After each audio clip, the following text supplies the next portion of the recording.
വെന്തിട്ടുണ്ട് കേട്ടോ. ഞാനിതിലേക്ക് അരച്ച് വെച്ചിരിക്കുന്നതായിട്ടുണ്ട്. ഇതിലേക്ക് ഞാൻ കുറച്ച് വെളിച്ചെണ്ണ ഒഴിച്ചു കൊടുക്കണേ.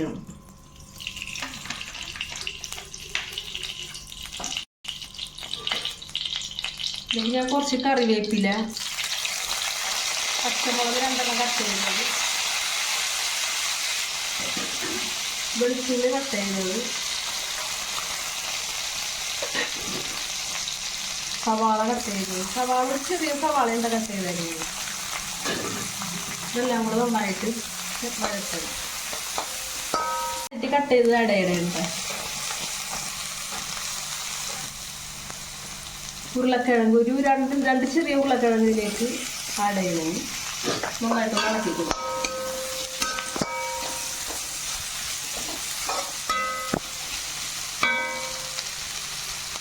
കുറച്ച് കോളിഫ്ലവർ കട്ട് ചെയ്ത് ആഡ് ചെയ്യണം.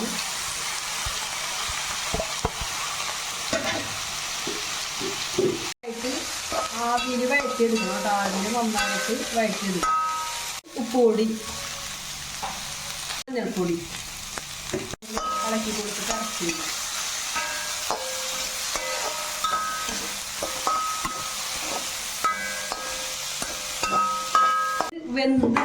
വെന്തിട്ടുണ്ട് കേട്ടോ. ഞാനിതിലേക്ക് അരച്ച് വെച്ചിരിക്കുന്ന നാളികേരവും വേപ്പിലയും പെരിഞ്ചീരകം കൂടെ കൂട്ടിയ നാളികേരം അരച്ചാണ് ഇതിലേക്ക് ചേർക്കുന്നത്. ഇതാണ് ഞങ്ങളുടെ വെജിറ്റബിൾസ് കുറുമ.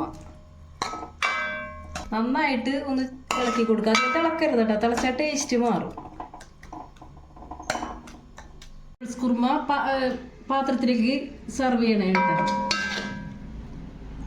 അടിപൊളി ടേസ്റ്റാണ്. ചപ്പാത്തിയുടെ കൂടെയും പത്തിരിയുടെ കൂടെയും പൊറോട്ടയുടെ കൂടെ ഒക്കെ നമുക്ക് കഴിക്കാം. എൻ്റെ വീഡിയോ നിങ്ങൾക്ക് ഇഷ്ടമായി ലൈക്ക് ചെയ്യുക, കമൻറ്റ് ചെയ്യുക, ഷെയർ ചെയ്യുക, സബ്സ്ക്രൈബ് ചെയ്യുക. ഞാൻ വെള്ളത്തിലേക്ക് ഇടണം. അരക്കപ്പ് ഉഴുന്ന്,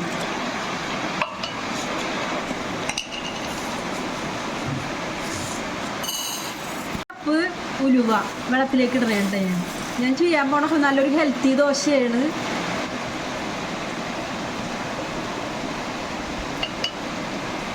കഴുകി നല്ല വെള്ളം ഒഴിച്ചിട്ട് 4 മണിക്കൂർ കുതിർത്തി വെക്കണം. ഞവരരിയാണ്. അത് ഞാൻ കഴുകി വെള്ളത്തിലിട്ടേക്കണേ കേട്ടോ.